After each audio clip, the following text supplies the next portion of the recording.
Yeah, I totally agree. So on that topic, you were kind of talking about the style of each of drummers and what they're trying to bring to this, and your mentality you're talking about. It's not just me; it's this group. You know that, and it's a whole presentation that your band is trying to portray. What and you talked a little bit about volume. One of my big frustrations with this idea of the band portraying the band, not uh, happy fun time for the drummer, Yeah. kind of, with volume, and also with kind of the amount of crap that you're playing. Can you Oh, talk a little busy. bit Being about busy. being busy? Talk about that. Well, it's fun to be busy, Mm-hmm. but problem of it is, it also clutters everything up because it isn't just the drummer. If the drummer's going to be busy and filling in a lot of stuff, then the rhythm guitar player, the lead guitar player, are going to look for places to put stuff. Mm-hmm. The side guys, harmonicas, Yeah, right. horns, they're going to look for every little spot in the song where they can put a note Mm-hmm. so they can be heard. Like, playing with you is great because you stand there and you play your part. Butch Schmidt played with a bunch of guys, saxophone player. Played with everybody you can think of, Joe Cocker for a long time. He will stand on stage, and when it's time for him to play his part, he'll play his part. He doesn't noodle. And constantly noodling clutters up the songs. And at the same time, when one guy gets loud and everybody tries to come up to him instead of trying to bring him down, it just creates more noise. Yeah. I'm in a band now called Blue Plate Special with Phil Shirelli and Gary Holub and Willie Newell. And we play a lot of private parties, and we play a lot of small clubs. And if we play in a room like this, we're very quiet. We've been asked to turn it up. But when we play, it's such a pleasure because we can hear everything that each other we're all playing, and we don't have to try to find what the guitar part. We don't have right to there. see where the cue to come in because it's there, because we can hear it. Yeah. And the jams get out of hand. Yeah. These guys get up there once a week. They have 20 minutes or whatever to make their print on life, and they're going to do it by God. Yeah. And it just makes a wreck out of it. Yeah, yeah. I definitely want to talk about the jams in a minute. But with drummers, so we talked a little bit about the idea of people doing. So there's also kind of busyness through the entire song.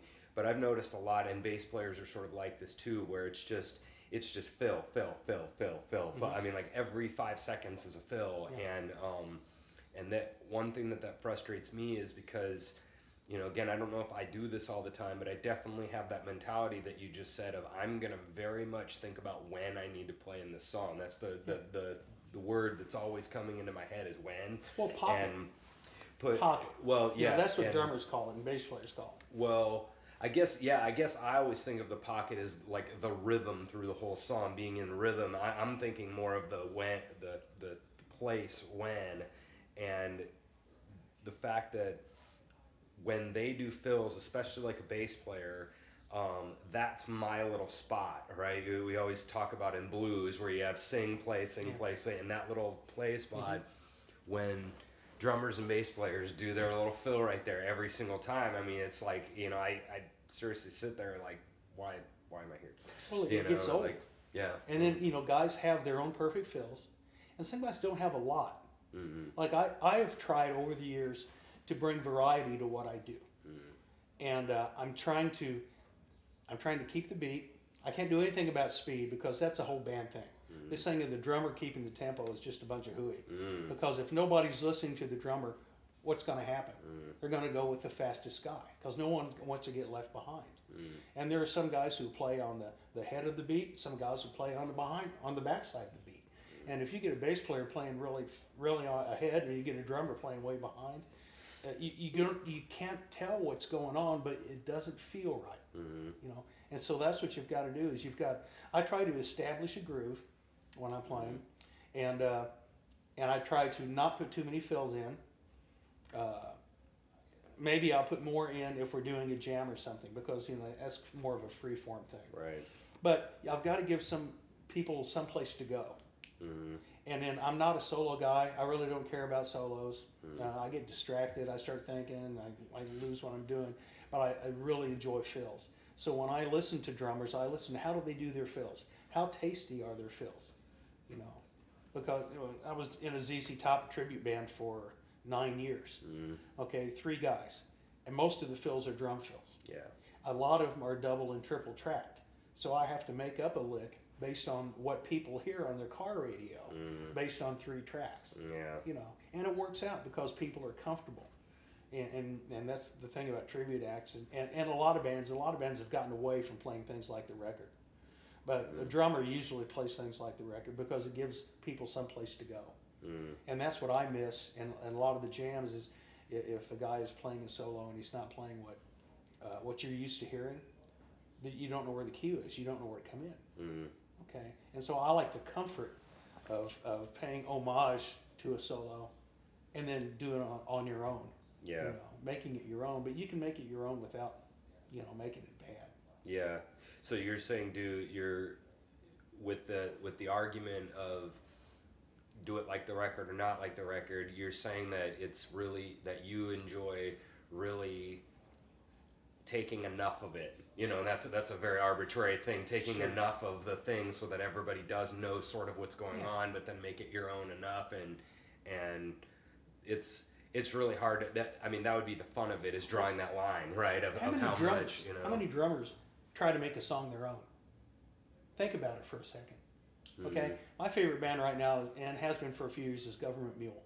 I love Matt Apps. Yeah. Okay, Matt is not a busy player. He's a very sparse player. When he plays, it's brilliant.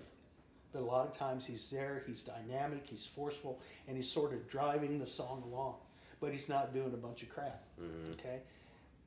And so, in my background, when I was listening to the Rascals and listening to Jane Brown, I learned, and back in the old days, everybody played the song like the record. Okay? Yeah. It's really a comfort thing for me. Because I don't know what all these other guys are going to do. I know how the song's going to go, and I know what's supposed to be where, but I don't want to put it in the wrong place. So it kind of keeps you on your toes.